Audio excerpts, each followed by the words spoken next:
బెండకాయ ఫ్రైకి కావాల్సినవి కడిగి కట్ చేసి పెట్టుకున్న బెండకాయలు, పల్లీలు, ఒక పచ్చిమిర్చి కట్ చేసి పెట్టుకోవాలి, కరివేపాకు కొంచెము, కొత్తిమీర కొంచెం, అల్లం వెల్లుల్లి పేస్ట్.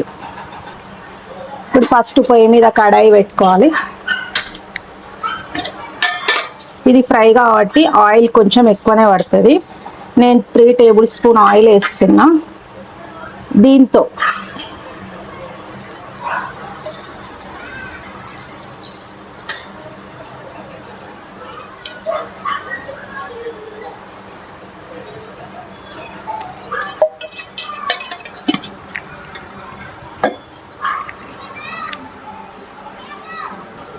ఆయిల్ వేడయ్యాక ఆవాలు కొంచెము, జీలకర్ర కొద్దిగా వేసుకోవాలి.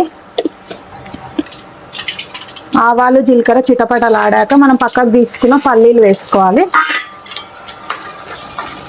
ఇవి కొంచెం ఫ్రై అయ్యే వరకు కలుపుకుందాం.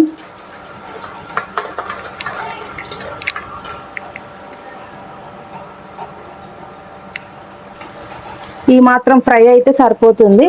ఇప్పుడు మనం పక్కకు కట్ చేసి పెట్టుకున్న మిర్చి, కరివేపాకు, కొత్తిమీర వేసుకొని ఒకసారి కలుపుకుందాం.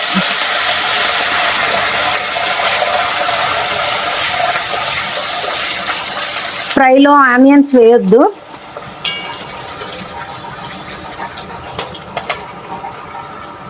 అలాగే కొంచెం పసుపు వేసుకుందాం.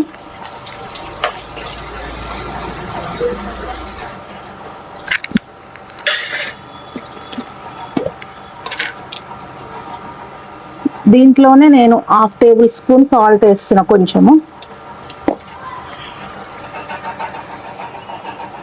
కొంచెం అల్లం వెల్లుల్లి పేస్ట్ కూడా వేస్తున్నా. ఇది కొంచెం పచ్చివాసన పోయే వరకు సిమ్ మీద పెట్టుకొని కొంచెం కలుపుకుందాం.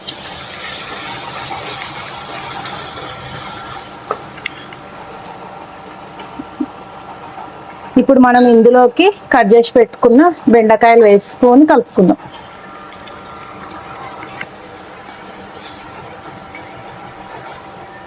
అంతా కలిసేటట్టు ఒకసారి కలుపుకుందాం.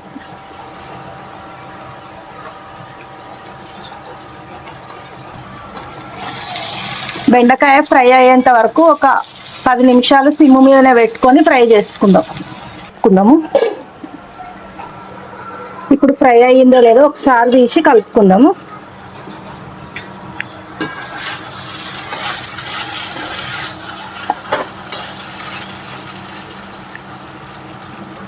ఫ్రై అయిపోయింది.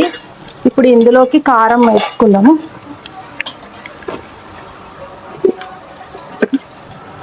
ఫ్రై అయిపోయింది. ఇప్పుడు నేను దీంతో ఒక స్పూన్ మీద కొంచెం వేస్తున్నా. మీకు కావాలంటే స్పైసీగా తినే వాళ్ళైతే కొంచెం ఎక్కువ వేసుకోండి. ఆల్రెడీ కొంచెం సాల్ట్ వేసినా కదా, ఇంకా కొంచెం సాల్ట్ వేస్తున్నా.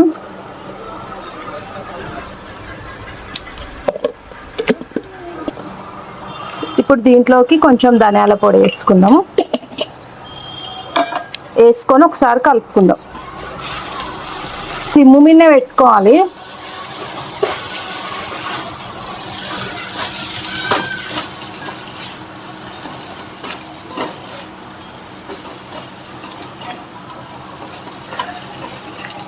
కారం మొత్తం కలిసేటట్టు కొంచెం మంచిగా కలుపుకుందాం.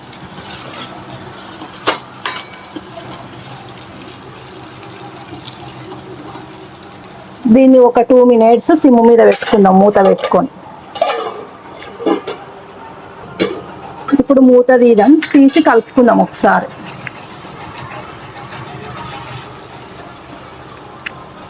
ఫ్రై అయిపోయింది. ఎంతో టేస్ట్గా ఉండే బెండకాయ ఫ్రై రెడీ అయిపోయింది. ఈ వీడియో మీకు నచ్చినట్టయితే లైక్ చేసి సబ్స్క్రైబ్ చేసి